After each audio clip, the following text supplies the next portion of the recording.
Welcome back. The CCMA has ruled that the dismissal of an employee for refusing to be vaccinated against COVID-19 was indeed fair. The worker refused to take the shot, claiming it was against her human rights. To help us understand this ruling then and what it means possibly for the way forward in the conversation in South Africa about vaccine mandates, we're joined tonight by Cliff Decker-Hofmeyer, Employment Law Director, Hedda Schensema, and Natasha Moni from Moni Attorneys Incorporated. She's director there. My thanks to you both. Thank you so much for being on the program. Natasha, if I can begin with you. So in this outcome from the CCMA, the employee was dismissed for refusing to participate in the creation of a safe working environment. Have the CCMA and the employer made the right call?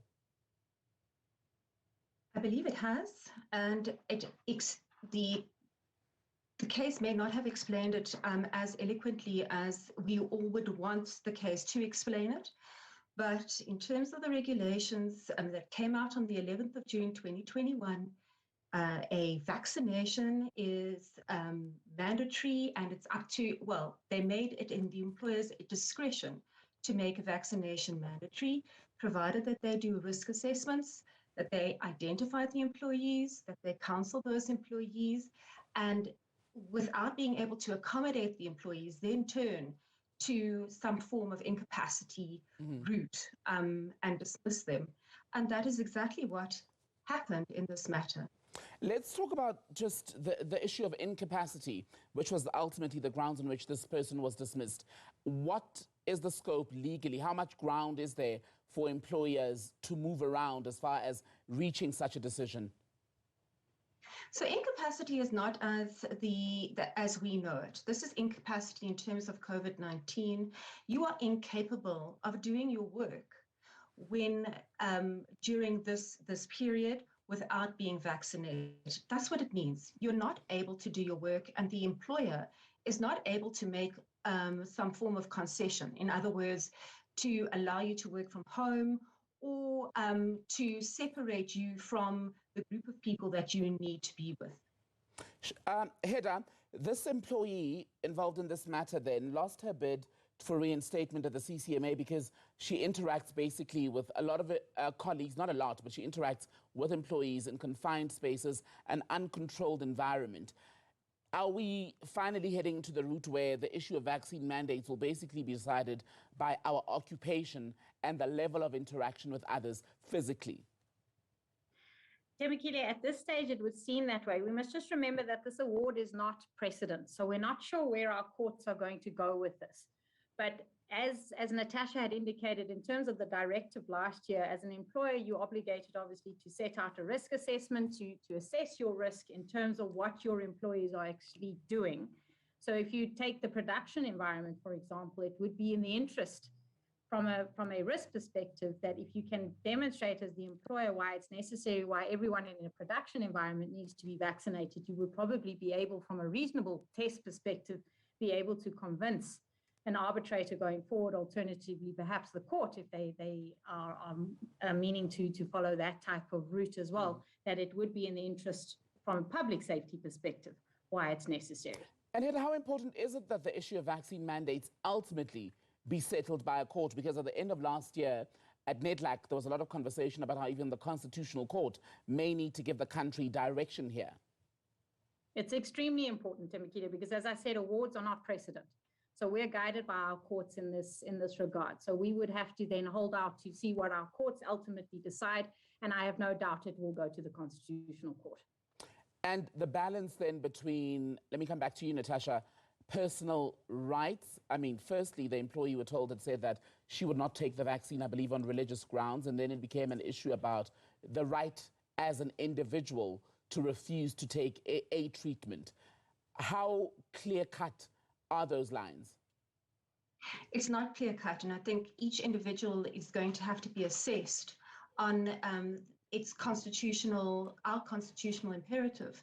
We must always remember that we have a limitation right, and we also have other acts that protect employees as a whole, as a collective, like the Occupational Health and Safety Act and also the Disaster Management Act.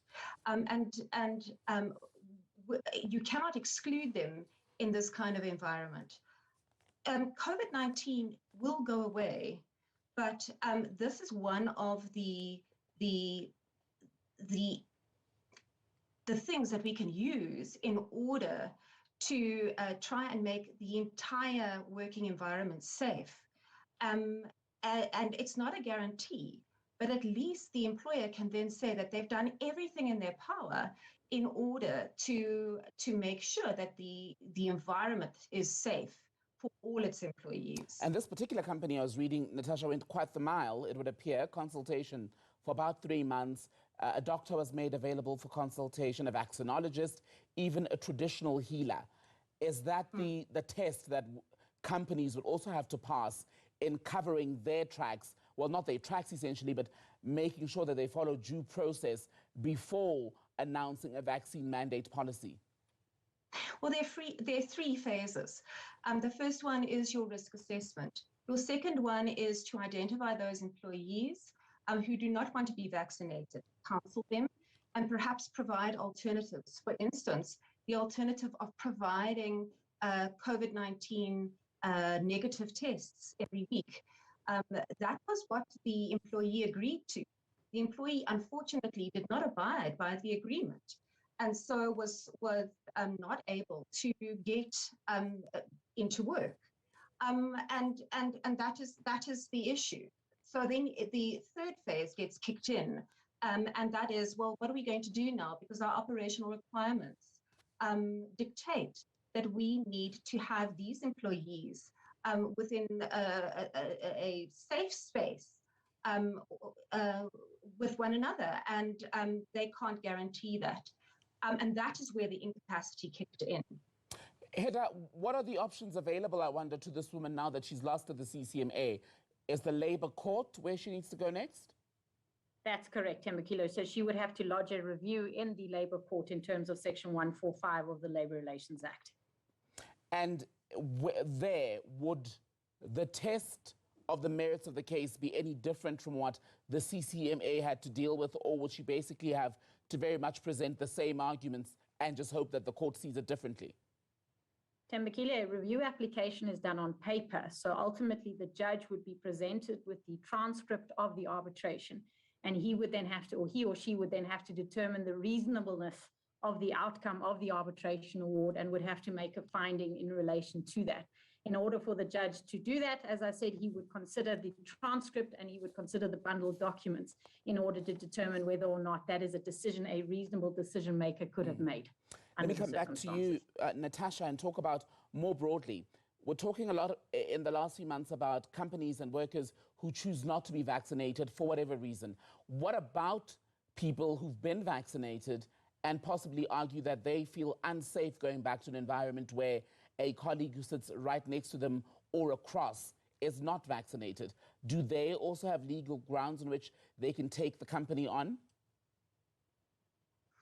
Look, the South African regulations have made it a criminal offence not to wear a mask in public, and also a criminal offence if somebody engages with you, like a colleague engages with you, and they know that they're COVID-19 positive.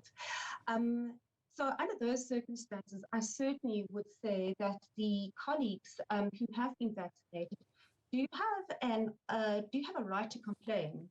But that has to go through the company's grievance procedures, or to complain to your police station in terms of trying to open up a case.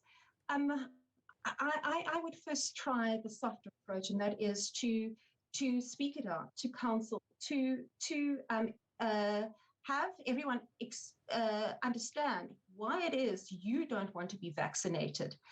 Perhaps it is a legitimate reason, perhaps it is not. But to really work towards finding common ground. But if you cannot find common ground, I certainly would follow the grievance process, because every employee has a right, and every employee has a right to feel safe. Mm-hmm. Natasha, Hedda, good to speak to you both. Thank you so much for your time tonight. That was the Director in the Employment Law Practice at Cliff Decker Hofmeyer, Hedda Schensema, and Director at Money Attorneys Incorporated, Natasha Money. Thank you both for your time tonight.